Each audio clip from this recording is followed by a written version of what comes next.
He belongs to the top 10 in the world, definitely.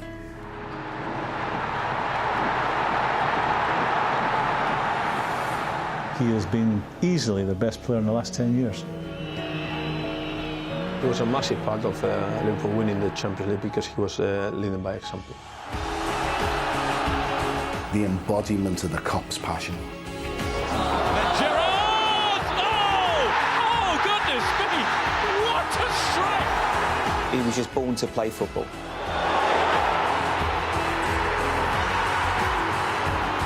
He's been fantastic for the football club, and every accolade that he gets, he thoroughly deserves.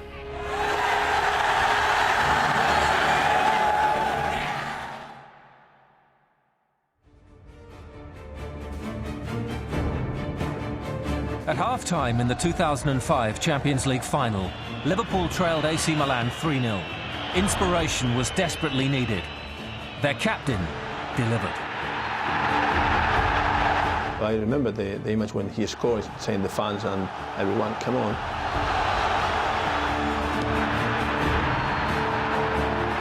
We had them on the back foot. My stomach turned, like when you get an excitement that you can't control. I was flat on my feet, but I was just enjoying and milking every single moment. Now when I look back and see the pictures, and I know it's real, and I can take that memory to the grave with me. A lot of me family are all big Reds, some are Evertonians as well, but you know, this city's so passionate about football. You're either a red or a blue, and you know, the majority of my family are Reds, so I assume that's where they come from. Born within 10 miles of the ground where he would make his name, Steven Gerrard is the classic local hero. Spotted by Liverpool scouts, aged 9, he signed a professional contract with the club at 17.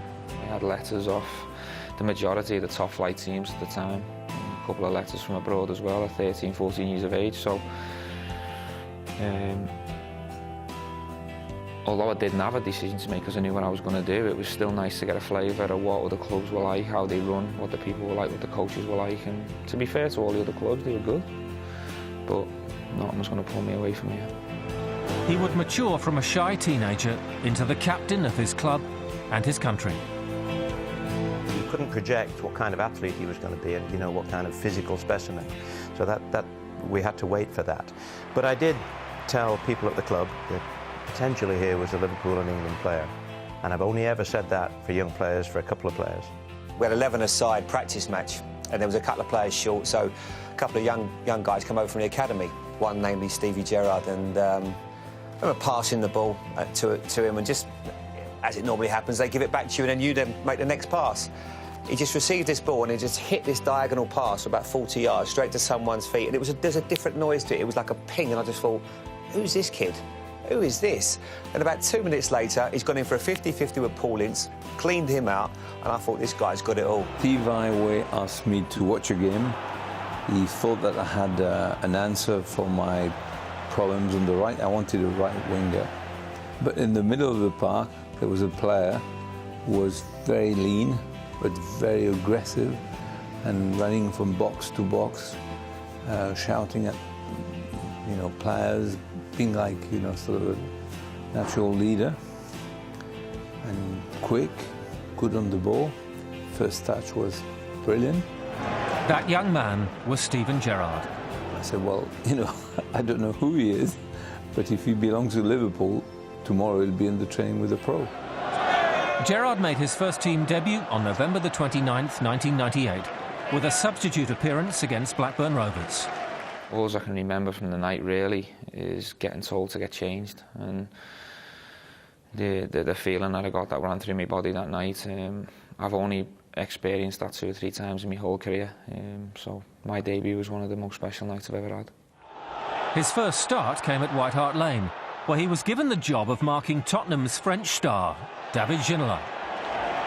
It was a challenge for me, really, and a challenge that I failed miserably. I was dragged off on, I think, the 53rd minute. I enjoyed the experience and I learnt a lot from that day. The following season saw the first evidence of the goal-scoring prowess, which would become a key part of Gerrard's game. He claimed his first goal against Sheffield Wednesday. Despite groin and back problems punctuating his blossoming career, he was becoming a first-team regular and a fan's favourite. If you're a scouser and you're playing for Liverpool, you feel it more. Your friends and your family are always onto you, they're always talking to you. You don't do well. Everyone feels the pain. And so, yeah, for a local boy, it is, you can't distance yourself, you're part of it, and it's the emotional pull of it is so strong. And you can see that in many ways when we haven't done well. The disappointment on his face takes it to heart. And it's because he's so immersed in the club and so immersed in the city and the culture of it. You can't be signed for a football club just because of where you're born. You've got to have ability. So the ability is the first and most important thing. But it's a real bonus when they're local lads and coming in, and that's what everybody wants to try and achieve for the football club. The new millennium would be the making of Gerrard. Gerard Houllier signed a midfielder who would be integral to the youngster's development. Gary McAllister. At the time, I was a bit worried because he was a top player. I know he was getting on a bit age-wise, but I still knew he had a bit to offer, so I was worried maybe he'd push it ahead of me in the pecking order. But looking back on it now, I think it was a stroke of genius by Houllier to bring someone in with that level of experience. A top guy, a top player, someone who took his time to ads, and there's that. Gary took it upon himself to take me on ball, put his arm around me and guide me in the right direction. Gary McAllister was a brilliant influence. I mean, one of the things that's characterised Stephen's career is that he's probably tried to do everything at 100 miles an hour. Gary McAllister showed him how to slow down, how to use space, how to extend his passing range, and just as a calming influence, as a stabilising influence, he was fantastic. 2001 was an incredible year for Liverpool. The club claimed a treble of League Cup, FA Cup and UEFA Cup. Gerrard was becoming known as a big game player. He scored the second as Liverpool won the UEFA Cup, beating Alaves of Spain 5-4. Well, in 2001, he took part in every single final and every important game. A top player always delivers in top games. And Stevie, in top games, he would never disappoint you. To contribute at such a young age and get that trophy in your hand and a winner's medal. As I say, it was what dreams are made of, really. I've grew up watching tapes of all the famous Liverpool teams and all the players, and I've had it drilled into me both on and off the pitch. You've got to follow the history, you've got to deliver, and there was an element of relief, if you like, when you get them trophies in the bag that you've added to this great club's history. Gerrard made 50 starts during that historic campaign, scoring 10 goals. Michael Owen scored twice in the FA Cup final as Liverpool came from behind to beat Arsenal 2-1 in Cardiff.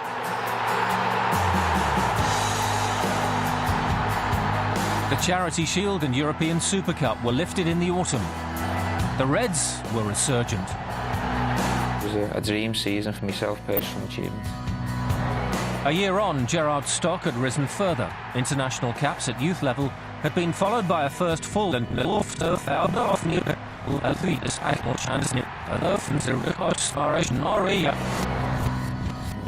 cap in May 2000 and a place in the squad for that summer's European Championship. In September 2001, Gerrard scored his first international goal against Germany in a 5-1 victory. What a strike from Steven Gerrard! Absolutely breathtaking. Injury meant Gerrard missed the 2002 World Cup, But the following season saw Liverpool raise silverware in Cardiff, defeating Manchester United 2-0 in the League Cup final. Again, Gerrard delivered on the big occasion. A year later, Houllier named Gerrard as his captain. Within 6 months, he was also leading England in the absence of David Beckham. It meant the world to me, being the captain of Liverpool, but looking back at it now, it was a big call from the manager at a young age. There was a lot of big leaders and big players in the dressing room. There was a lot of pressure on me, and I feel as if I've handled it really well, but I mean, it could have went the other way. He's brilliant for a manager to have in the dressing room because he's strong, and along with a couple of other guys in the dressing room, he knows what the club stands for, and he knows the expectations from the players and what they should be doing and what they shouldn't be doing. To be a Liverpool fan, to be a Copite, and then to play for the club, not only that, to captain the club, it's just the greatest thing ever. And you know, to have the adulation of the Cop, you can see it in him. It just, you know, he makes him 10 foot tall, and it's just a brilliant, brilliant experience. You know, all you can do is envy him. For many supporters, Liverpool is more than just a football club. It's an institution with a heritage that demands the past informs the present. In the Hillsborough tragedy of 1989, 96 supporters lost their lives, the darkest day in the club's history. And Steven Gerrard felt the pain more than most.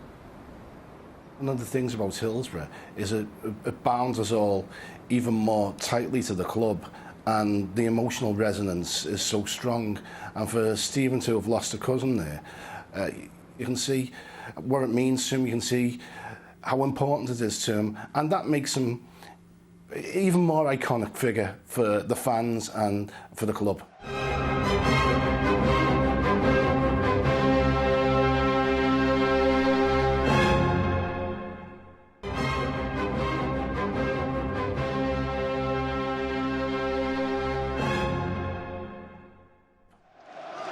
May 2004 saw Houllier replaced by Rafael Benitez. Gerrard had been impressed by the Spaniards' Valencia team, who'd beaten Liverpool twice 2 seasons earlier. And the compliment was returned. In terms of as a player, someone that has power and technical ability, and so good in the air, so he could do a lot of things, both feet, so really good. In terms of a person, the main thing is humble. He's someone that is keen to learn. He was talking, he's nice with the new players, with the young players, and he's training well, so he's a good example. Rafa playing slightly differently, and after a difficult few months, the first few months where you wondered which way it was going to go, whether Benitez had bitten off more than he could chew, it all started to coalesce, and then there was the run to Istanbul, and which obviously was beyond the greatest dreams of any Copite or any Liverpool captain at the time. That run to Istanbul seemed a long way off. If you probably look at his career and you say for a moment that's emblematic, Olympiacos was the one. Liverpool needed it in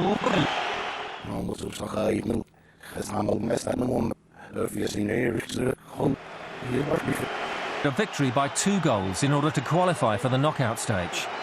Midway through the first half, they found themselves facing elimination.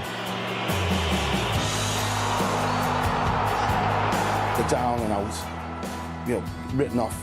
You might as well all pack up and go home, just inside the second half, and then the comeback started. The momentum changed, we got on top, the Cop got behind us, the 12th man were rolling us on, and they were sucking the ball, and it felt like that. It felt like every attack we were going to score. We scored 2 goals, and we needed to score the 3rd goal, and it was the ball from Cara to Mellor, and then went to him. As the clock's ticking down, he produces that moment. You need the ball at his feet, and you need him to score, otherwise it's over. He gets it at his feet and he scores. There's an old saying, never give up till the whistle goes, and this game was a perfect example of it. A ball fell to me very late on, and I caught it really sweet, and that was the important goal. Liverpool carried that momentum through the knockout rounds. Bayer Leverkusen, Juventus and Chelsea were all beaten, as they reach the showpiece in Istanbul. Their first European Cup final since 1985. The first turf in Istanbul was probably about as bleak a time as you could have. It was, you psych yourself up for it, and it must have been worse for the players. I mean, it was bad enough for the fans, for us. Kicks off, and before you even know it, you're one down. I remember we were 3-0 down and lucky to be only 3. I was watching it in a pub and one or two people jumping up and then AC Milan were scoring and I thought, oh, I need to get out of here. Emotional, on the floor. Probably the worst I've ever felt in a football kit.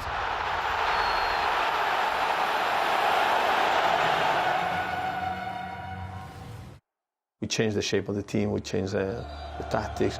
They're going nowhere, it's just, don't embarrass yourselves. Let's not get it any worse. After a half-time dressing down by the manager and also a regroup from the lads, we came out a completely different team second half. We went back to the house to watch it.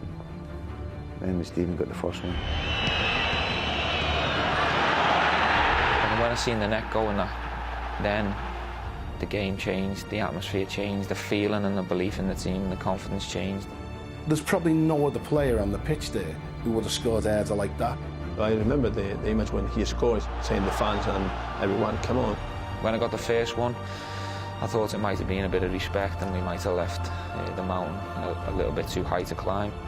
It's me to get the second one and we're in here. When the second come, I actually thought we were going to go and win the game 4-3 in normal time. If someone wrote it and someone made a movie of it, you wouldn't believe it. The Milan players were flat, they were down. We had them for, I think it was 8-10 minutes, we had them on the back foot. Gerrard burst into the area and was fouled by Gennaro Gattuso. Penalty. Xabi Alonso scored with the follow-up, and the comeback was complete.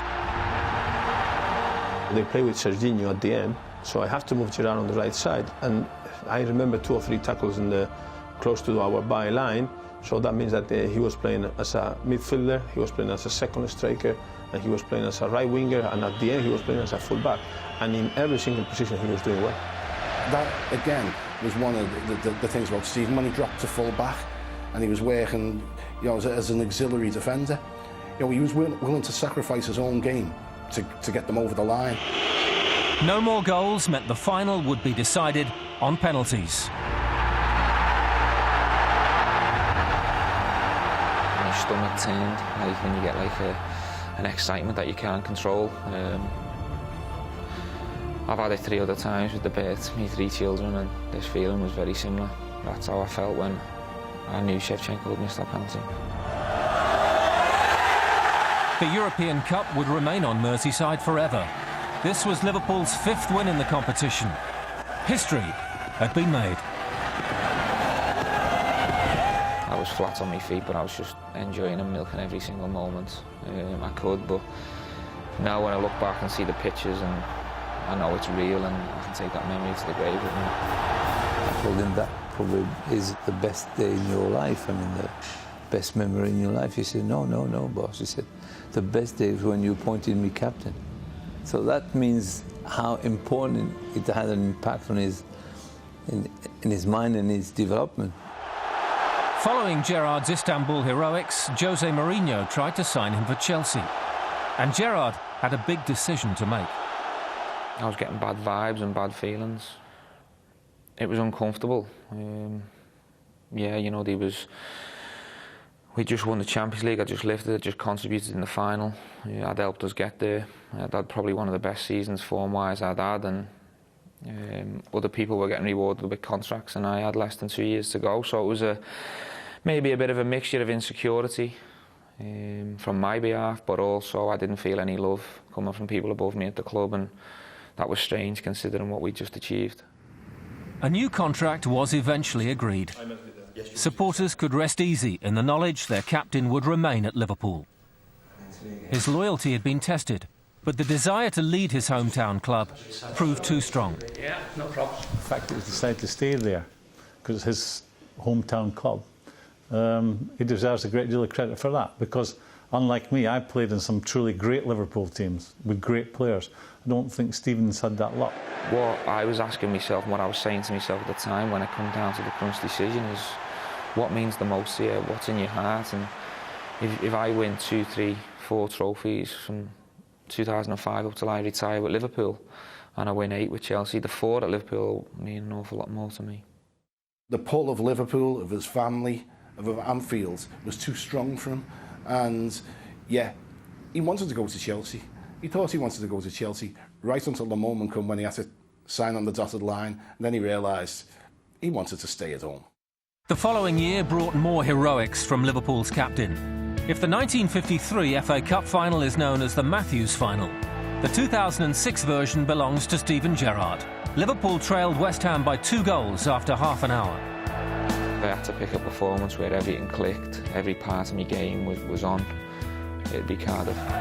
Gerrard's pass began the comeback. Cisse!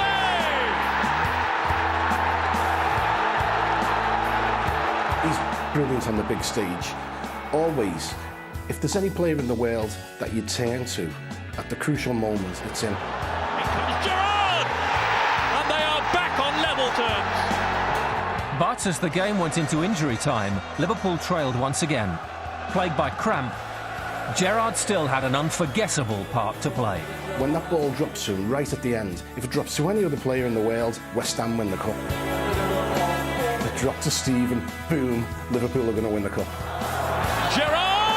Oh, goodness me! What a strike from Steven Gerrard! I was that exhausted and that tired, and I had nothing left to give except one last swing in my boot, and probably Olympiacos aside, the sweetest strike I've ever hit a ball. Liverpool triumphed in another penalty shootout and won the FA Cup for a 7th time. Their captain was now one of the most complete players in the game and had the medals to prove it. The ensuing years have brought highs and lows. Gerrard was voted the PFA Player of the Year in 2006 and awarded an MBE the following year. 2007 also saw him lead Liverpool to another Champions League final, though AC Milan exacted revenge with a 2-1 win. But that was soon forgotten. Gerrard scored his 100th club goal against PSV in the Champions League. A strong league campaign saw Liverpool finish as runners-up to Manchester United in 2009, and Gerrard was voted the Football Writers' Player of the Year. After returning from the 2010 World Cup, he was met by new Liverpool manager Roy Hodgson, but his stay was short-lived. His replacement was former manager and club icon Kenny Dalglish, and silverware followed, as Liverpool won the League Cup against Cardiff City. To get the chance to play for Kenny, who was a good friend of mine as well, and someone who'd give me great advice throughout my career, to get the chance to play for him week in, week out was special. A hat-trick in the Merseyside derby was another high point. Gerrard found himself working under the man who, according to most supporters, is the only player who stands above Gerrard in the pantheon of Liverpool legends. To get a hat-trick for him against Everton was a big high in my career. I mean, I've had many, many highs, but that one's certainly right up there. And for myself personally as well, I've had unbelievable amount of stick from Everton fans at traffic lights, in the city, in restaurants. Everywhere I go, I face Everton fans, and the majority of the time it's good banter. To score a hat-trick against them was very satisfying from my point of view. With England, Gerrard was reunited with Roy Hodgson, who named him captain of the national team. England were eliminated from Euro 2012 by Italy, and when Gerrard returned home, once again there was a new man in charge at Anfield. Irishman Brendan Rodgers had taken over from Dalglish as Liverpool entered a new era. In November that year against Sweden, Gerrard became only the 6th Englishman to make 100 international appearances. At the following game against Brazil, he was presented with a special centenary cap. 10 months later, he scored the 2nd goal in a 2-0 win over Poland that clinched England's qualification for the World Cup in Brazil. His 100th Premier League goal followed just 3 days later. His testimonial would make 2013 a very special year for Steven Gerrard. A one-club man, a superpower for Liverpool and England, and widely regarded as a football great.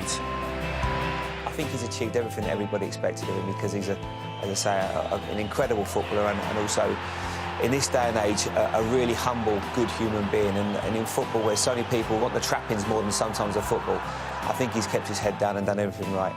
I was fortunate enough to have played in some of the great Liverpool teams that dominated Europe. We won everything. I can also say that Steven Gerrard would have got on any of those teams. He had, as I said, gifts. Gift plus work plus the talent, the attitude. That's the cocktail for success. You have a leader, you have your captain, but he's leading by example, so that is the main thing. That chain that runs from Shankly, Paisley, through Hillsborough, through Dalglish, and goes through to Stephen. And that's why he's such an important, iconic figure for the club, and he always will be. Everybody that's made a contribution to the Liverpool Football Club deserves huge recognition, but none more so than Stephen. Sometimes I have to, pinch myself, and I mean, it hasn't all been great. There's been highs and lows along the way, and there's been some bad times, but I think the bad times help you to strive for the good times, and I wouldn't change any of it for anything.